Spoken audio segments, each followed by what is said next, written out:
The Venus Project. TeamSpeak Seminar. September 18, 2011. Can Jack suggest a strategy for acquisition of test resources requiring for building of the test city? I can't do that unless I know how much is appropriated for it, how much land area, how many people are in the city.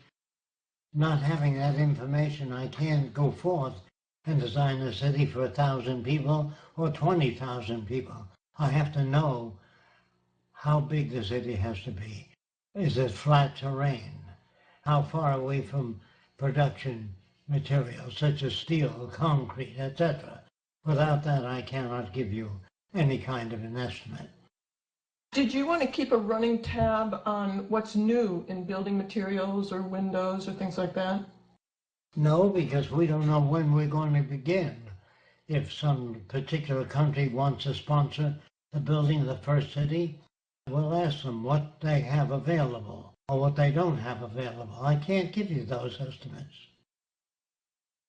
In the frequently asked questions, your answer to the question 34, you use the word transveyor. What is a transveyor? A transveyor is a unit that can transport people vertically, horizontally, and radially. Does it run on rails or? No, it's a brand new system. It can move up and down, sideways, horizontally, and stop at each radial.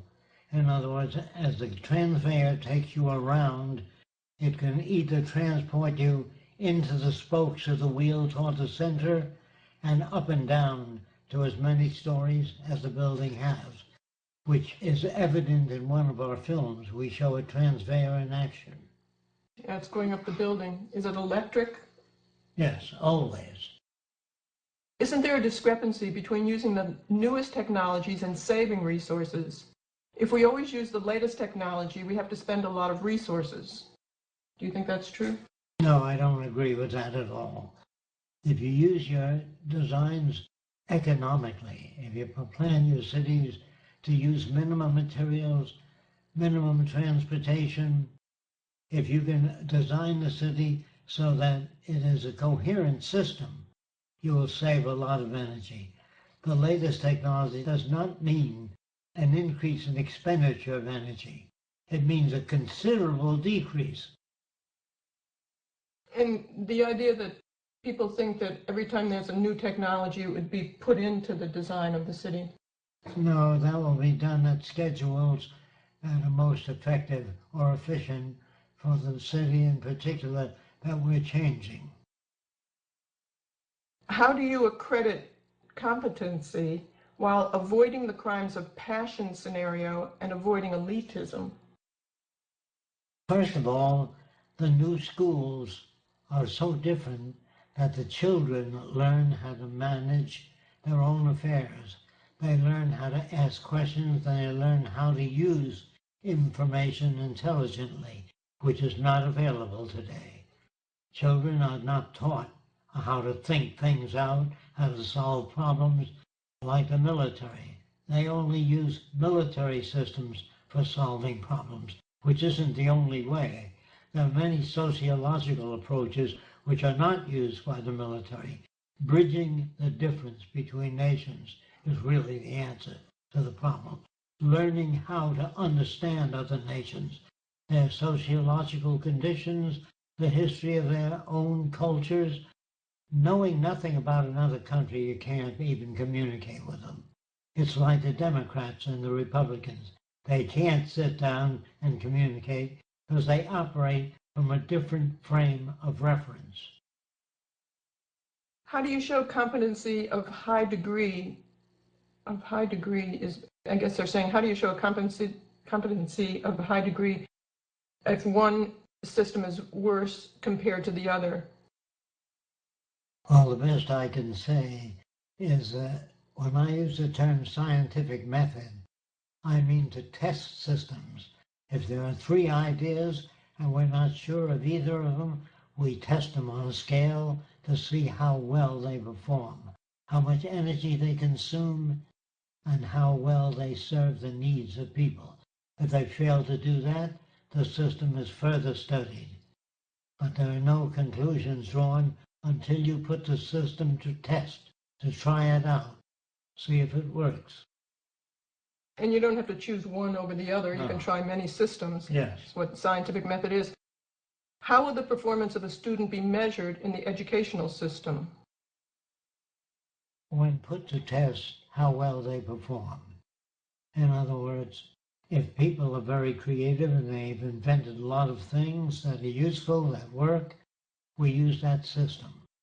But there are other systems that are introduced, and we always put them to test, to try them out, to see if they work. The purpose of the city is to test the validity of the Venus Project proposals.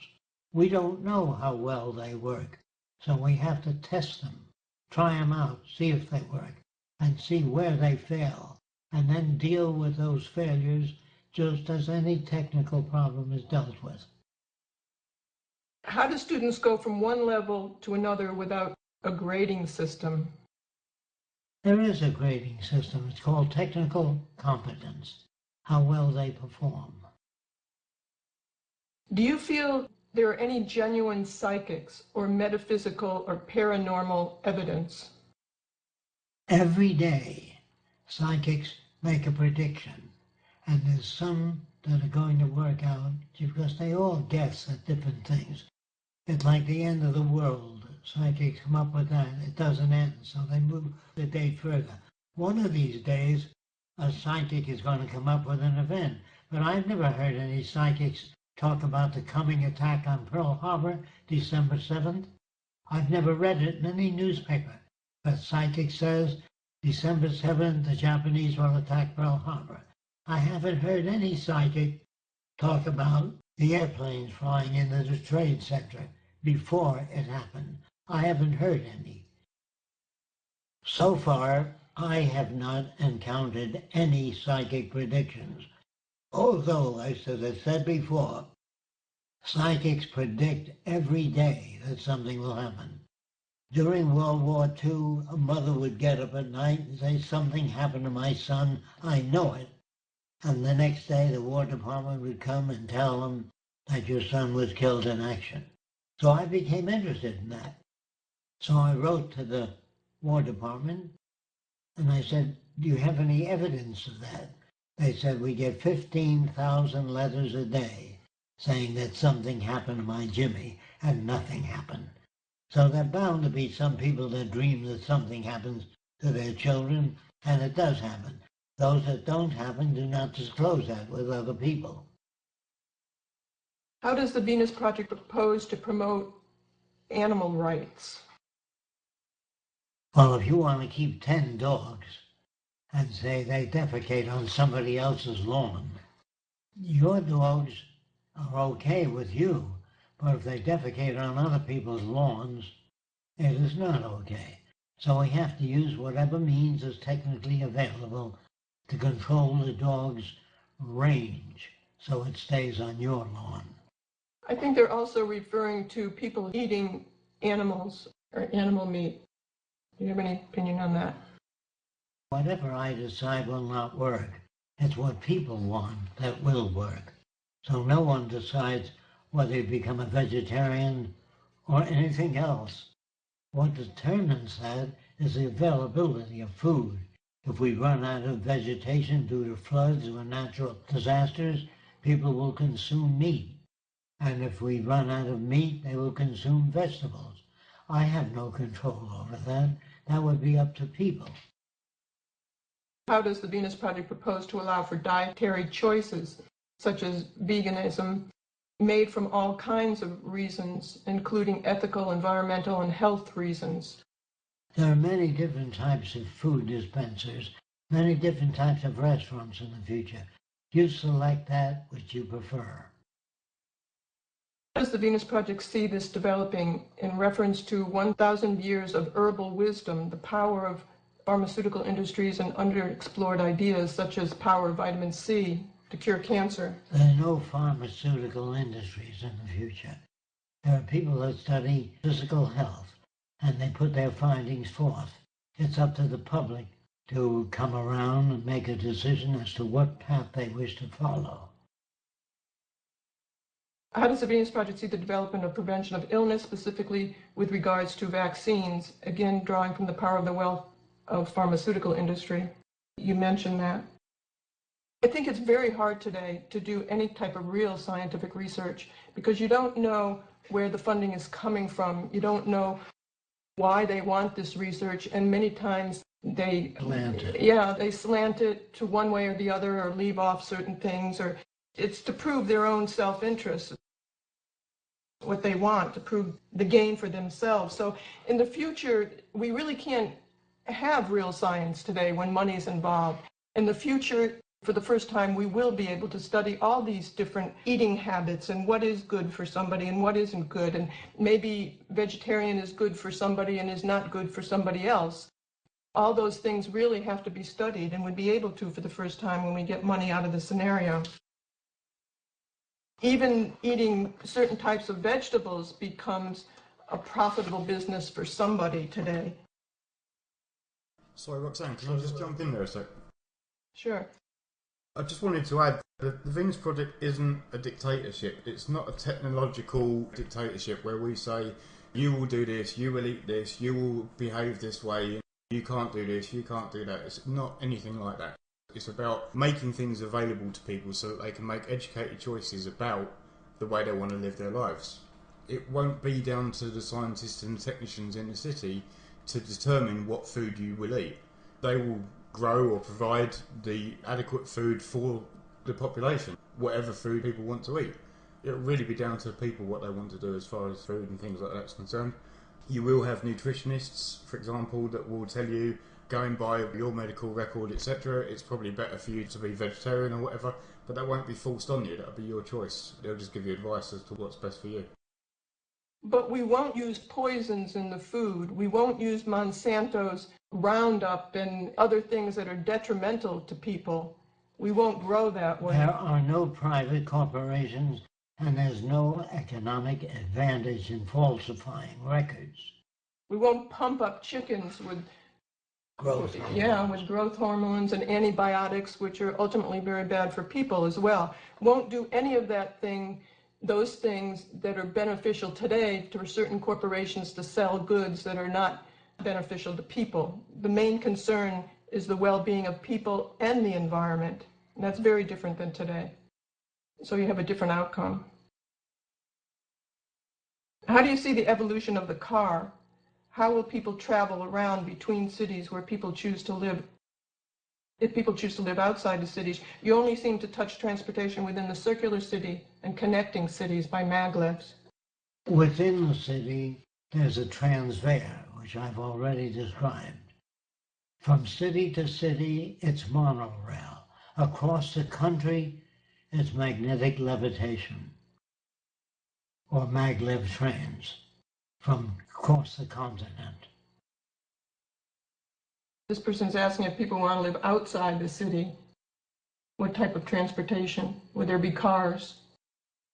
There's emergency aircraft which serve as ambulances. There are cars used for special purposes, such as competent people who can handle flood situations or any emergency situations. There are vehicles and aircraft available for that purpose. There are means of transportation for forestry work, where people live outside the cities that do studies of changes in the forest, changes in agriculture. Yes, there are special vehicles that can take people to any point, anywhere in the world, to help clarify or solve problems in that area. What is Jacques' opinion about Ayn Rand? I have no opinion about her. I don't know of anything she's ever suggested to make anything work out, except the monetary system. She's an advocate of existing and established systems. I don't agree with her because there's no growth in that system. What's your opinion about Austrian economics and the laissez-faire in economics of today? It was all right before we had methods of evaluation which are as sophisticated as they are today, we have much better methods of arriving at conclusions than people had in the past. Their options were limited. This really doesn't relate to this system, talking about how to regulate or non-regulate the monetary system. This has nothing to do with a resource-based economy and what we're advocating. This to me is like saying, well, what kind of rules should we make for slavery? Should we beat once a week, or should we superimpose ethics on the slave owners? It's the system of slavery itself that's corrupt. And any way you make laws or don't make laws within the monetary system, the people with differential advantage will eventually come in and superimpose their own laws for their own advantage, no matter what kind of laws you make. So it just does not work.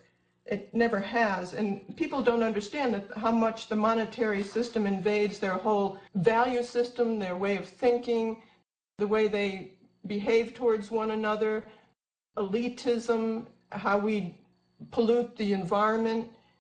They don't have any room for ethics. We don't deal with how to regulate the monetary system. It's a dying system, and we're posing a different one. What does Jacques think about NASA? Do you think that they've been airbrushing photos from space as to hide evidence of extraterrestrials? No, I do not believe that. Or do you think that the moon landing was a fake? No, I do not think it was a fake. There are many people that watch the spaceships take off. Anyone can go to Cape Canaveral and watch the astronauts get into the ships, and they can watch the ship blaze across the sky. There's too much evidence. Yeah, we see it coming over our land too, when Yes, it lands we do. and takes off. Does Jacques listen to music? No. I used to. Of late, I do not. We're just too busy. And is his Wikipedia page accurate? Yes, for the most part, but they have to put up a lot of references on Wikipedia by other people who have done articles. They use that as a standard that it's legitimate, but it's really strange to me because ever since I met Jacques and people do articles on him, sometimes it's like reading somebody that I don't even know. It's not even related. And then they put quotes when Jacques never said things.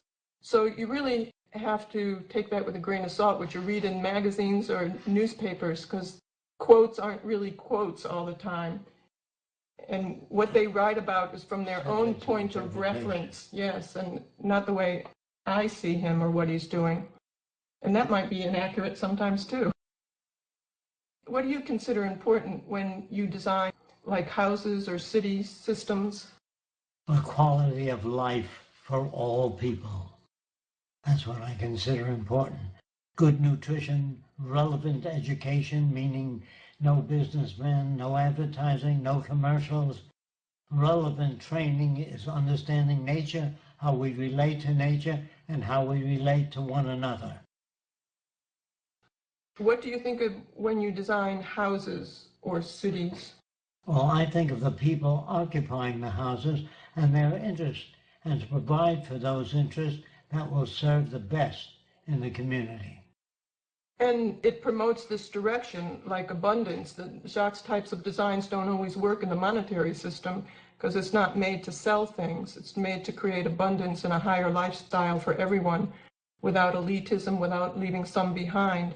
So he thinks of ease of assembly, efficiency, conservation of resources, strong for all sorts of scenarios if they're within hurricanes or tornado areas. That's close enough. That's very close. Anything you want to add to that? No. Do you have a transitional plan that doesn't require the construction of a city or any recommendation to survive the collapse? No, I don't have a transitional plan. The transition will not be up to me. The transition will be painful because of the many different points of view in the world today. So you're not going to have a smooth transition. We don't have a media transfer of information that's constant throughout the world. It varies depending on the culture, your habits of thought, and your indoctrination. In terms of the transition, do you think in terms of organizing people and resources? No, that can only be done after some country agrees that they want to sponsor the Venus Project and carry it out and bring other nations together to become part of a unified world system. This cannot be done immediately, but can be done with the beginning of several nations joining together and inviting other nations to join the world unification system. This will take as long as it takes. It has nothing to do with the Venus Project. Or if there was a group of people that wanted to finance a larger research center or a community dedicated to promoting the ends of the resource-based economy in the Venus Project, we would work towards that as well. Yes, this is true. Do you think that some non-scientific and non-technical person would better understand principles of the scientific method and some parts of the Venus Project with knowledge of general semantics? No, it depends on whatever else they read. Even scientists sometimes work for the establishment, like geologists do studies in oil reserves throughout the world, and they support the institutions they work for. So it's very hard in a monetary system to become objective scientists. You don't have objective scientists. If you did, there wouldn't be war, there wouldn't be prisons, there wouldn't be police. They would have a say-so in the operation of society. They do not. They're sidekicks today. This person is asking, I constantly hear discussions and voices of other people in my head. Also, I see visions and pictures of situations in real time. How the hell do I get rid of this condition? It affects my everyday life, including social situations with people. I would suggest that you become involved in real problems, meaning help other people, study behavioral sciences, study socio-economic conditions so the things that reverberate in your head are related to the physical world. Musicians, sometimes they hear music in their head. And if you spend all your life thinking in terms of music, you're going to have a musical referent. If you begin to think about other things or get information in areas that you don't have information in, and put in your head things that are relevant, rather than, I wonder if my wife really loves me. You can't know that, so leave it alone. In other words, what you have to do is get involved in things that you can understand. Do you think all of us have voices in our heads that's being... Yes, we all have voices in our heads. If the voices are relevant, they help us. If the voices are not relevant, they just carry on over and over again, like watching the same movie over and over again. That's the way the brain works. If you're only exposed to admiring the king and the queen, this is what's in your head. But if you get out of that system and study different cultures, social anthropology, behavioral sciences, put more things in your head, then you'll have reverberation of the things that are more relevant. I heard you say in a video about a time where you taught a class in a month, even though it was supposed to be a 5-year course. My question is, how can I learn something so fast? By learning how to skip, I don't know if you're familiar with my concept of sunny day in May. In other words, there's a lot of books with a lot of words. Of the 500 pages, there may be 3 or 4 pages of real information. The ability to extract that which is significant from any situation is the measure of intelligence. Let me say that again. One measure of intelligence is the ability to extract significance from a wide range of situations, meaning to know that which is important rather than that which is based upon personal feelings rather than careful studies. Does Jacques drive? No, for a while I do most of the driving. I do all the driving now. I don't like to drive, actually. A long time ago, Jacques prefers to look around, and I always used to like to drive, so we've gotten into that habit. Does he or Roxanne receive Social Security? No. or retirement pension? No. What do you think of subatomic physics? The more we know about the subatomic world, the greater our information resource in developing newer systems of thought, newer products, new inventions. So there's no such thing as an unrelated study. The study of nuclear physics, particle behavior is essential to the future. This is a long question that I'm not going to read the whole thing, but he's asking about the scientific method and if this person's website was accurate. But can you explain what you refer to when you talk about the scientific method, how people can describe it? In some particular area, let's say the scientific method in the building of airplanes. If you figure an airplane can perform a certain way and you design it, then you have to put it through the test. You dive it 9 times gravity and pull out to see if the wings hold up. And you check the mileage and efficiency of the engine, the propeller. This is all you can do, is work with what you have. And if you have a presupposition of technology, you put it to test, to check the validity of your own conclusions. Sometimes your conclusions may be inaccurate, and the only thing you can do is put it to test. Many people think that the solution to the current social problems comes from a complete abandonment of big cities and go back to live in small communities. I'm afraid that what you're saying just has no meaning at all. I can't answer that. When you say big cities, I don't know what you mean.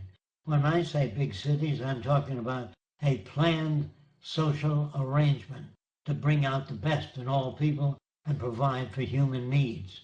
When you talk of big cities, I don't know what you're talking about. There also went on here, but humans evolve faster when communities become bigger, and cities also become bigger. I don't know. Only when they become saner do they evolve faster. This person is asking if we know the work of Stanford Bear, made in Chile. No. CyberSyn, he has a project called CyberSyn. It really looks like it was inspired by the Venus Project. Have you ever heard of him, Bear? No, I haven't. I've heard of many people named Bear, but I don't know of this particular one. I think it's Stafford Beer. Yeah, right, Stafford Bear. No, I do not know of it. I haven't heard of him either. We'll look him up. How do people decide how they pick their home in the future? They sit in front of what appears to be a plastic bubble or a plastic dome, which is about 6 feet in diameter in some instances. And you talk to it. You say, I want a home. And it says, what kind of home? That's the architect of the future. A computerized display. And many homes appear in the bubble until you say, stop, something like that. Then you say to the bubble, I'd like to see the floor plan, and the roof lifts off. And you might say, can you move the children's room next door to the adult bedroom? And it moves as you talk. So as you talk, the floor plan changes. And it changes to the kind of interior you would prefer. So the exterior of the building is designed by structural engineers in terms of minimum waste of material and maximum comfort and safety. The interior of the home, the selected appointments are picked by you. Why do you think your disposition hasn't changed in 75 years? Is it changing now? If so, why? It's always changing. I don't understand With that. new information, you always evolve. You can never arrive at the ideal city. You can only do the best city you can design with what you know up to now. That's why the cities that I design will be a straitjacket to the kids of the future. They'll design their own cities. The same with all things. There are no final frontiers, no best laptop you can design. They will continue to undergo change. How do you feel about scientists such as Kurzweil claiming that we can evolve past biology and mentally expand ourselves in ways that would make our cognitive abilities unrecognizable to a human living today? Since it's nothing specific that he talks about, I cannot evaluate it. How's the progress with the motion picture? Well, we're still at a stage where we're meeting with script writers. We've gone through many script writers, haven't found one that we want to use yet, but we are still working and checking that out. We're still working on the script ourselves, but we do have to get a script writer that we like, and that does take a while. We have several meetings, a lot of meetings coming up next month with people involved in the industry and other contacts that we've made. So we're constantly working at it. It's evolving, so that's about all I can say right now. It'll take a little while, I'm sure. For relatively poor countries like Egypt, it doesn't have technological capabilities either. What will be the first thing implemented in the poor countries? The first thing implemented would be education and how to use the resources available in that country and how to produce temporary solutions to problems, such as if there's a shortage of nutrients, we will extrude foods that contain everything you need to survive on. The food itself will be like a biscuit or a loaf of bread that contains all the vitamins necessary to get you through the transition. This person essentially is asking, do we need a constitutional amendment? No, you only need that when there's scarcity. Without scarcity, you don't have to have a constitution or a Bill of Rights, that all people are free in the Venus Project. There is no elitism of any kind in the Venus Project, technical or otherwise. This person is saying, how does Jacques feel about the Zeitgeist Media Festival using his designs to promote the Zeitgeist movement in its present form? We did see some, I didn't even show it to Jacques. Eventually, the people that are members of the Zeitgeist movement will transfer over to the Venus Project because they supply little or no workable solutions. This person is asking, what do you feel about them using your materials in their music festival that they just had? I can't control that. Whatever they do, they do. But if they don't know how to solve the problem, it won't work. They really made a circus of using your materials. I'd have to show you. We haven't seen a lot of what they did. We just don't follow what they're doing. We saw some pictures that Andrew sent us in regards to an area where they had a circus and they were wearing little, it was just awful what they did with your designs. They made models that were horrifying. But there's really not much we can do at this point unless we get a lawyer on it. Do you know who Snooki is? No. No. Should we know who Snooki is? Okay, do you see post-scarcity paradigm as inevitable due to the emergent factors of socioeconomics evolution? I don't know what the different nations will do. I have no power. Roxanne has no power. Whatever nations do, they will do. If they get involved in poisoning the environment so it's no longer livable, that will be the result of stupidity. But I have no control over that. I don't know what people will do. They may kill each other in nuclear war. I don't know that. Do you look at these as emergent factors of socioeconomic evolution?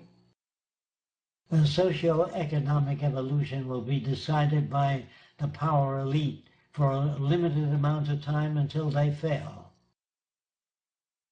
Can you give people any advice for starting hydroponic projects? No, I cannot, because that would not be the answer. The problem is in the future. If you develop a very efficient way of growing food, and it's not available to all people, then that method cannot serve the well-being of all people, except a selected few that install that. If you build a community of 2,000 people where you grow your own food and it's self-sustainable, if the system around you collapses and there's millions of people who are unemployed, they will invade your little farm, your little co-op. You can no longer survive on the basis of yourself. or a limited amount of people. We have to bring the world together. That's the only way to prevent war, misunderstanding, confusion, territorial disputes, poverty, and crime. This person is saying also that they also talked about making some kind of model, maybe a circular city or something, to be able to take something physical to a lecture when they do one. I would suggest photos I'm at not this too point. interested in the development of a city. I'm interested in a way of thinking. This is what's missing, a way of thinking about the world which makes sense, which is relevant. And without that, the city would do nothing. If you built a circular city, that would do nothing to help people. Yeah, We commercial venture. well, yeah. I would say photos of the circular city or anything else if you're talking about the Venus Project. Were you involved in Technocracy Incorporated about 70 years ago? Not that far back, but I was involved with Technocracy for a short time until I discovered that there were no Afro-Americans in the organization, and I asked Scott why there were no Afro-Americans. He said, let them start their own section. Then I asked him, how come there were no Orientals in the organization? He said, the Oriental mind can't grasp technology, so I resigned from the organization because I could not support that discrimination. You also proposed many designs for the center of CHQ. They called it their headquarters, but yes. They didn't do that, and they took an old barn and converted it to their headquarters, yes. And they had the fundings to do it at that time. We operated from a different frame of reference. Technocracy had a lot of old values in it too. It had a lot of great ideas, but on the whole, it discriminated against blacks and Orientals, and that bothered me. Do you think people will live in houses? Do you only design them because that's what people are used to today, you know? No, because eventually people will live in large dwelling units like apartments, very large buildings that have access to resources, dental care, medical care, hospital facilities. All the buildings they live in would have their shopping center in them, so there'd be total enclosure systems. That means like an ocean liner provides for food, sleeping, entertainment, and everything else except education. Our cities would have schools built in the dwellings that most people live in. They wouldn't have to drive to school or drive to the shopping center or drive to a restaurant. All that will be built in just like an ocean liner. Yeah, that's more efficient than individual homes, but Jacques does use individual homes in some of his designs as a transition. You Yes. have been, yeah. Yes. Oh, here's one for you, Jacques. What is your opinion of Robert Heinlein and his feelings about human societies and how they evolve in the future? I just don't even think about it because I'm not interested in anyone's opinions. I'm interested in what they know, what their findings are. Robert Heinlein is the person who did the movie for your film. Robert Heinlein wrote the film Project Moonbase, and he wrote the story, which was terrible. And I don't know any more about him than that. Jacques did the special effects for that movie. When was it, in the 50s or something? I don't know. Reason and logic doesn't always work on patriotic and religious or prospectively dangerous people. Considering so many people are this way, what are some examples of arguments you've used to let them think clearer without causing offense? What you have to do is introduce them to the scientific method as best you can. You have to show them what it means to put things to test. Show them statistical data and to back up your information. If they can't understand that, if they're too badly damaged by culture, it may take too long a time. So take people that are halfway there rather than work on people that take 10 years to change. Since the established order demands money for controlling land, how will that be handled even if the money-free infrastructure begins proving its usefulness by utilizing natural resources to provide for humans? Well, all I can say, if the system fails, if the government bails them out, it'll fail again. And when it fails, if you have a factory and you have no orders for vacuum cleaners or whatever you're turning out, you can't even sell your factory. So you don't have to worry about it. It will fall into the hands of government if you have no orders for materials. The system is collapsing all over the world. The result will be a tendency toward military dictatorship, and that will not work in America or any other country. It may work for a temporary period, but it will not work because it doesn't have the methodology of solving problems. It really makes laws. Making laws that do not correlate or solve the problem will not work. If you have a stock of resources, you always want to allocate them to their most valuable uses. How do you evaluate or calculate which goods are the most rational to produce from given resources? Well, you have to give me a given problem. For example, if a ship is sinking, they usually say women and children first. I would say, does anybody know anything about navigation? And the person raised their hand, I say, get on the boat. Does anyone know about catching food at sea? Yes, get on the boat, then women and children. But if you don't have technical competence, the women and children will not survive. I wonder what the future of professions might look like in a resource-based economy. Engineering, science, technology, architecture, transportation systems, and problem solving without the use of military force. There would be no armies, no navies, no prisons, and no police. If people have access to the necessities of life, they do not steal. If you have difficulty with that, everything is like a public library where you can access books, cameras, musical instruments, all things that people need are available for access. What's the best way to respond when people feel that the Venus Project is like Marxism? How do you distinguish the two? First of all, Marxism uses money. Marxism has technical elitism and has social elitism. It has banks, it has armies, navies, prisons, police. We don't have any of those things. And it's for the working class. We're for everyone to have a high standard of living. It was devised in ages without the technological development that we have today to be able to apply a process level to achieve the ideals even they stand for. Someone suggested that the idea that government could provide a base, quote, salary for all people that would cover basic costs of housing, food, and transportation, then people who want more than the basics can work to pay for the extras. Is there any merit in this idea? No merit at all in that idea. That's the same as the system is today. Will philosophy be relevant in a resource-based economy? If philosophy means to you the suggestion of new ideas and other ways of thinking, yes, it will be relevant. But if it's just opinions of different people, it will not be relevant.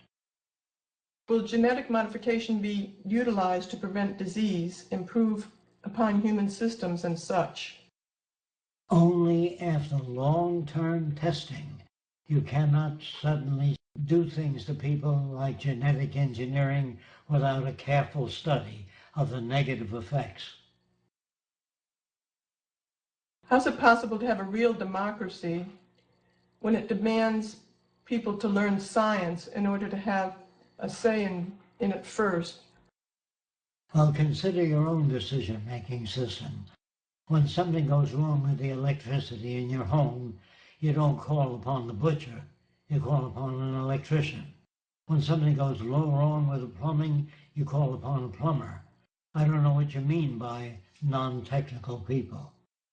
I've seen that everything in nature, including intelligence, has to do with information related to the physical world. That's the only thing I know of. You don't levitate through the air, you travel by airplane. You don't hope to transfer your body by transportation of the physical being. You use a vehicle. You use transportation. You always use some physical entity. I don't know of the use of metaphysics in the future. What do you suggest people who hold degrees and have careers in areas that are dependent on the current system, an MBA or an economic degree, for example? They have to go back to school and study the new system. The new system is the intelligent management of the Earth's resources, getting most out of the resources that we have. Instead of building elaborate houses for people, you deprive other people. When you take patents out, you deprive other people of using your ideas. So in the future, there'll be no patents, no public, no private ownership of any kind of knowledge. It'll all be in the public domain. One of Jacques' statistics says 90% of all crimes are committed because of money. What about the remaining 10%? And what would we do about it, like rapists? Well, first of all, you got to remember that all professions and all crimes are nurtured by the society you live in. When people do not have access to the necessities of life, they cannot think their way out of the problem, so they may rob a bank or hit a person on the head and take his wallet. When people have access to the necessities of life, that is what they need, they don't commit crimes. Okay, what about the remaining 10% of crimes that aren't because of money, like rape? Rape is because of sex not being available to some people. In other words, the morality put forth by religion has hurt a lot of people's natural sexual expression, if you understand what that means. Religion and morality is a question of geography. In some countries, people have 10 wives or 20 wives, depending on what they can afford. Morality varies with the location, with geography. So all man-made laws are local and apply to that particular culture. But we are far from being sane. We don't even know what the range of human behavior would be in a sane society. For example, when I went to the South Seas, all the natives walked around nude, and I never saw a male stare at a female body. If you were brought up swimming nude as children, there'd be no peeping toms. There'd be no fetishes. Do you understand what I'm saying? You have to generate that by covering up the body.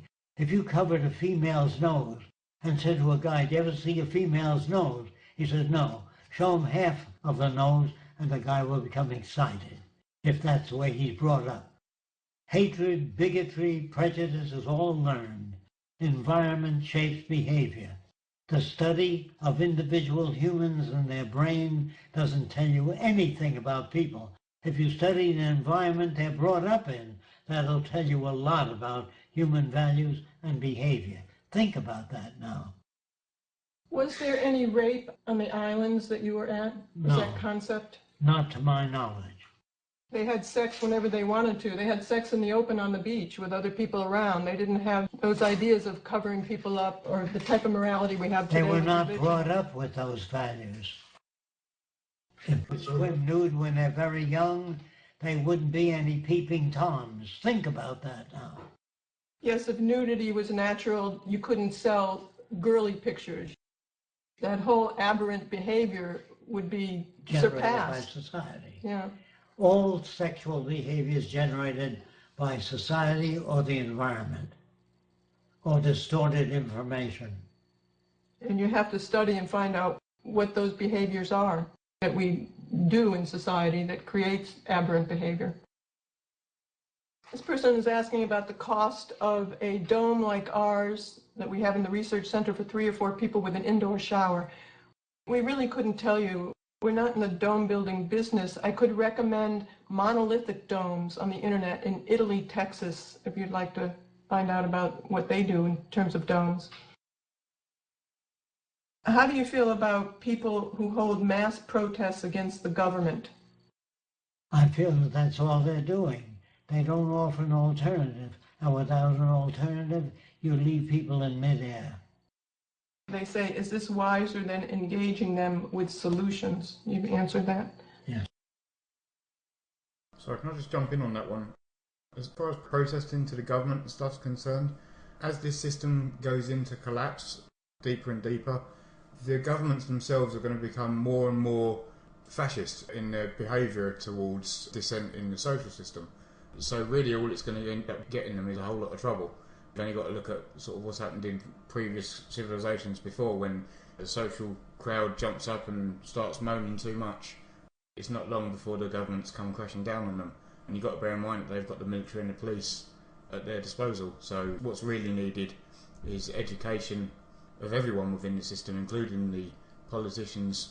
They're obviously going to be the hardest people to get through to because they're the worst as far as values are concerned within the system. But it's the only way. You need to educate people to look at a different solution rather than try and fight the existing problems. Yeah, we agree with that, Andrew. That's the end of the questions, right? Did you want to discuss anything in particular, Jacques? Yes, when a nation begins to fail, the rulers, the people that run the nation, make laws. The laws have nothing to do with reality. Most man-made laws are completely irrelevant. There are no laws in the Venus Project except that people are educated to deal with problems. They know how to solve problems. They don't have to go to different people for advice. They learn about human behavior. They learn where to look for information. They learn how to utilize information, so they don't have to be obedient or subservient to certain laws. That's only when people don't know what to do. They make laws. And all man-made laws are mostly irrelevant. They don't solve problems. They just order people to behave a certain way. And that's no way to do it. You do that in your schools when the children are very young. You give them the ability to understand their environment, how they get to be the way they are, what creativity is, how to become creative. You give them all the information available at the time. What do you guys think about scientific innovation and how it relates to the transition to an RBE of any kind? Well, the first thing you have to do, let's say that you want to inhabit another planet. You have to find out first how much water there is there, how much arable land, whether people can survive in that climate. After you've done a very careful study, you might find out that you can't live in that area. So it takes a survey first of the conditions that prevail before you even propose a new civilization. Can you be more specific with your question? Did you have something in mind regarding technology and the transition? Yeah, how would it, if there's any way in which scientific innovation could help achieve this RBE, and what you guys think about that? Again, any kind.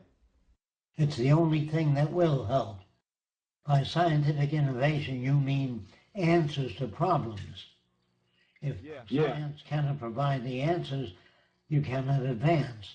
You can only advance in relation to what we know, not what we hope and feel is right. And that, if you seek that, you're moving into metaphysics. The physical sciences are the only tools we have today. Everything that you have, your washing machine, your cooking range, your refrigerator, your electric light, is all technical innovation. Without that, we will be pushed back to a hand tool economy. But because technology is advancing doesn't mean we'll achieve a resource-based economy. They might use that technology to blow us up and pollute the earth so badly that there's no roads back. So it's really learning about this new direction and talking to other people about it and explain how we can use our technology wisely for everyone's benefit. And explain what that means. Would you guys think that calling upon for everyone to be scientific to innovate in a scientific way, you know, to solve problems of today and help achieve an RBE, would that be the best thing to do? Because for me, it seems so. Sorry, can I just jump in on that? The only thing that's going to bring about a resource-based economy is going to be the technical innovations that are made between now and when the system goes into complete and utter chaos. As far as automation is concerned and things like this, it's all driving us in that direction. When you get to a point when 70% of the planet are unemployed because there's no jobs for them because we've automated as much as we can within capitalism, that's capitalism dead. It's a case of then what do we do once that's happened? And I think as long as people are aware of a resource-based economy, I think that it will be the only solution that will make sense. It's not that we do not have the technology to initiate this and create a high standard of living for everyone. We do. Jacques always used to mention that we could have done this in 1927. Just developing more technology won't make this come about. No. If you really are honest about things, you'll find that possibly no more than 200 people gave us all the things that we have today. Essentially, Louis Pasteur, medicine, botany, agriculture, those very few people. It doesn't take everyone in the world knowing about science. It takes enough people to manage the system, and it would take no more than a few hundred people to design everything that people need. Of course, they would have assistance, but the projects that are designed, like the development of the atom bomb, was really led by very few leaders, probably no more than 10 leaders, that ordered teams to do research in various aspects of the nuclear sciences. Really, it doesn't take everybody on Earth to make an atom bomb. It just takes people with appropriate knowledge in atomic physics. Jacques not advocating the atom bomb, but yeah, it's a scientific project. Roxanne, just on a final note before we get some updates from some of the teams, could you just quickly run over the discussion we had about the NPOs and NGOs and how that's sort of progressed over time? I think I had talked in the past about having certain chapters become nonprofit organizations and affiliate with us, but after looking into that a lot more and talking to a lawyer about that as well, we decided that's really not the way we should go in terms of having all these different groups having different names and having nonprofits and saying that they're doing what we're doing. It becomes kind of like the Zeitgeist movement, where all these groups are going off on their own and doing their own thing and saying they're doing what the Venus Project is doing. So we've come to the conclusion that we really need to keep it where we have different chapters, keep it as it is, and the different chapters are working for the Venus Project.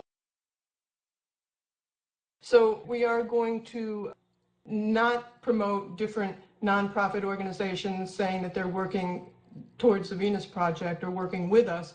If people want to have a nonprofit organization and they're saying that they're, whatever they're doing or any other business, and they're saying they're helping to promote the Venus Project, or they were inspired by the Venus Projects, we might put you on our website in terms of, I forgot what that topic was. Do you remember, Andrew, what we have there?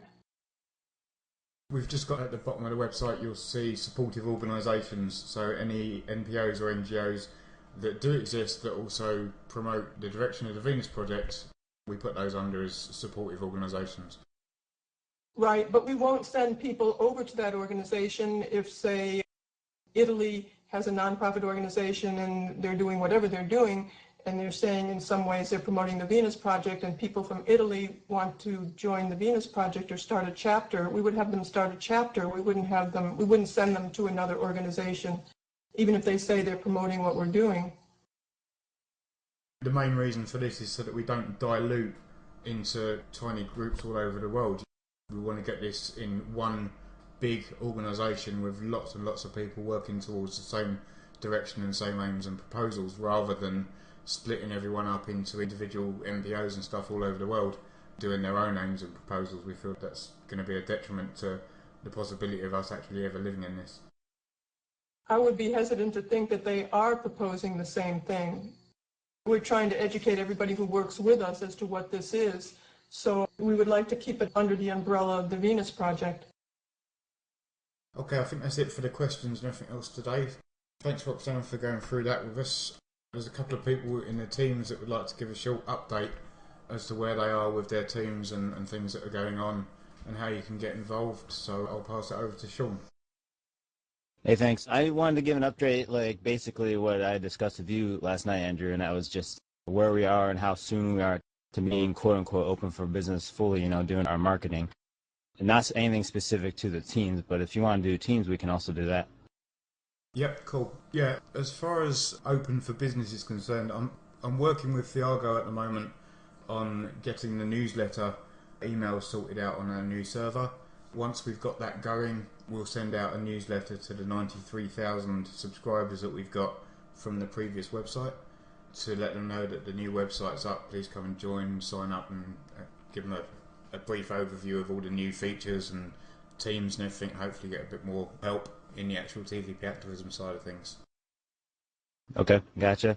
Yeah, in short, the website was relaunched, everybody. You can actually access it at the top right of this TeamSpeak, that little box with the question mark in it. Will take you straight to the home page. You can go check out all the new stuff on that site, not only for yourself, but tell other people that log into that site, and it becomes a single login for the Venus.com, TVPactivism.com, and the Expression Media website.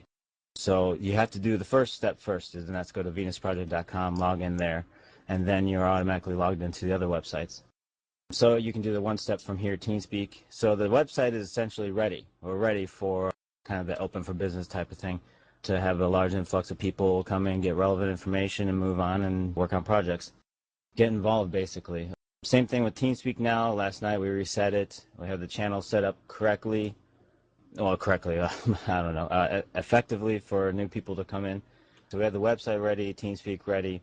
Next things to get ready are kind of the core teams, kind of finish those off, make sure that they're ready and responsive to people who email the core teams and try to get involved with them.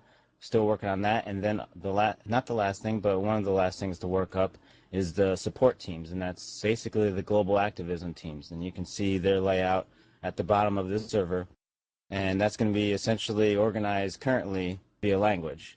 So we're going to prop up TVP core, TVP support, and then work on basically a mass marketing campaign of Facebook, emails, going on radio shows if we can, blogging on the internet, going on to different forums, all these things to say, hey, come, And really the idea, like as far as I understand it, is really to try to be prepared for people instead of, and have places for them to go and information for them to see before we start saying, hey, come to TVP, help us out. We want to have some foundational things ready to go, and we're getting very close to being finished with that. Cool, cheers, Sean. Yeah, I just want to finish off with what Sean was saying there. Basically what we have at the moment is the first sort of 4 or 5 months of all of this development from scratch has basically been laying down the foundation for each of the teams, for each of the categories, to make sure that we've got a good foundation that we can all work within to get the aims and proposals of the Venus Project implemented in the most effective way possible. A lot of the stuff that has been thought out over the months has not been used. Other things have been put forward that are more effective, and we feel that we've got a really good foundation now laid out with the way the teams are laid out, etc.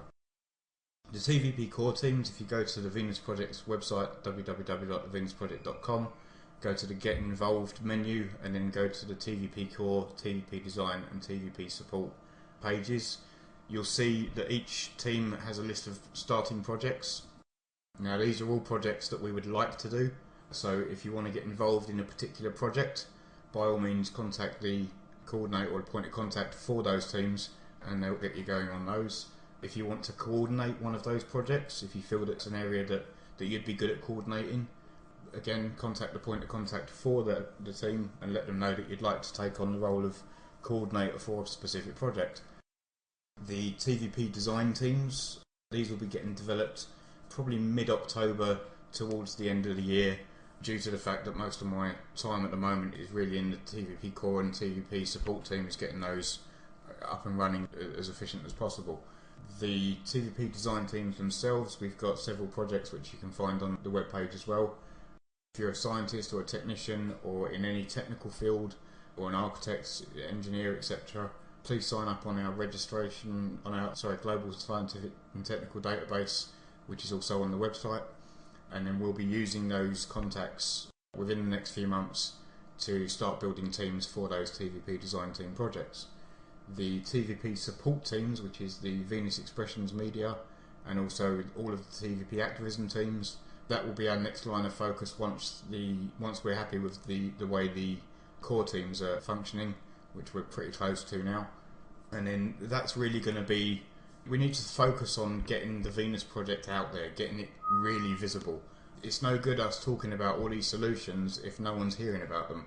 And the internet's just not a big enough place. As far as Facebook and stuff's concerned, it's great, yeah, lovely. But it holds a certain aspect of society. If you go to Facebook, you obviously know what I mean. We need to get out there and get involved in our local communities, get people really interested in this stuff, get Jacques Fresco on every bloody news channel, every newspaper, every magazine we can do. Send all these, if you've got contacts for your local news, your local media, your local magazines, newspapers, radio, whatever, send them to the marketing team, get them on it. We'll do mass emails to all these different media, let's get them out there and get them heard. So that's pretty much it on that. The only thing I've got to add now is what Sue was talking about as far as the international meetings are concerned. I've not actually had time myself to really sit down and have a good think about it, but I think it's a great idea. I think it's definitely something we should do. It should be based on language rather than country or region. Sue, do you want to take over on that one and maybe give us your thoughts on what you think the best way to do it is? Well, I think that international meetings maybe once a fortnight or so on, so that everybody can come along and share news and share ideas and so on. Obviously, they'll just have to be in English, but the people that come that do speak English, then they must be responsible and take the information back to their teams and explain to the ones that don't speak English, this is what was spoken about, this is what was suggested, and so on and so forth. And I think it's very, very important that we start doing this. We've started with the Spanish-speaking countries. We've had a couple of meetings now, and we're starting a small project to create what we're calling a welcome video to the Venus project for new members that come along. And it's very much in the embryo stage at the moment, you know, how we're going to do it, whether we're going to do it in 3 parts of 5 minutes or how we're going to do it. But the fact is that we're getting together and we're starting to collaborate on an international level, at least within the language that we speak.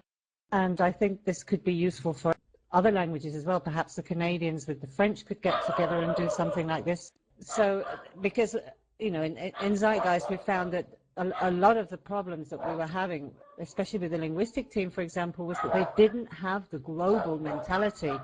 So we had Chile creating its own linguistic team, Colombia having its own translation team, Argentina, Uruguay, they all had their own little groups and we were duplicating work, and it's such a waste of time. So I think if from the very start we start implementing these meetings, promoting the collaboration on an international level, I think it can only be beneficial. So, you know, I'm really looking forward to that. And as well as that, I'm not quite sure, because I'm still finding my way around the wonderful new web. I think it's absolutely lovely, the new web, by the way, guys. Well done there. Where can we post internationally to share ideas and so on? I'm not talking about a forum. I understand that we don't want forums, but somewhere that we can communicate with each other on an international level and say, hey, listen, we've tried this and it works, or we tried this and it didn't work, or whatever, you know. Where could we do that? On the new TVP Activism website, we've expanded the website quite a bit. We've got new areas on there describing all the teams, the projects, etc. Also in the actual social networking side of TVP Activism, under the community login, if you go to groups, you'll find we've got several language groups set up for exactly these reasons, so that people speaking the same language can get together and share ideas, etc. I was meant to make a global team like I did on the previous website. I'll do that this afternoon, so that we've got That would be nice, yeah. So that we've got teams that are set by language, but we also have a global discussion room as well. And I think that's a great place for us all to just go in and say what we think is a good idea or whatever, and then discuss it. Yes, and if I may suggest that it be called something like the sharing room or something like that, so that people realise that it's not just a place to chit-chat and gossip, but a place where we go to share ideas, to take progress out there and not just discuss opinions and waste time, really. No, absolutely.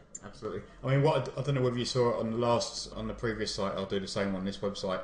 Is you know me, I'm pretty blunt, and I always make it pretty clear that the reason we're here is to get these projects done. Period. We all want to live in the Venus project. We don't want to sit here nattering about it for another 10 years, 15 years, 20 years, and then leave it to the next generation to have to deal with it. We want to get this done. And I don't think we're going to get it done unless we really start hitting on these projects and hitting them hard. And that applies to every single member. I think if anyone's slacking in any way, they just need to address that themselves. I don't think we should be... Something that was happening previously that I had to stamp on was people being judgmental on to what other people were doing. You know, you're not doing enough, I'm doing lots. It's down to the person individually. If you feel you're doing enough and you've got the time to be able to do those things, do them. If you don't, then don't. You do what you can. But I think as long as we all do what we can, I think we'll get this done pretty quickly. So yeah, I'll make it perfectly clear that the discussion rooms are exactly for those reasons. Awesome. Thanks, Stalin. And along with that, with the server reset, all permissions were reset, so please contact me or any of the other server admins for specific channel admin status. Like, if you look below this channel, it's laid out mimicking the TVP layout itself, the core, design, and support teams.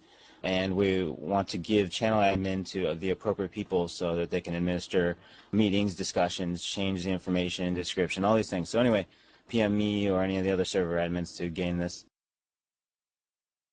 This is also reassuring and very exciting what you're talking about. And again, I just wanted to thank everybody for the new website who worked on it, because it is fantastic. We've heard such great feedback on it.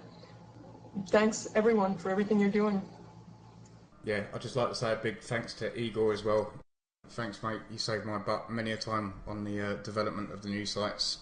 Technical whiz kid. Cheers, lad.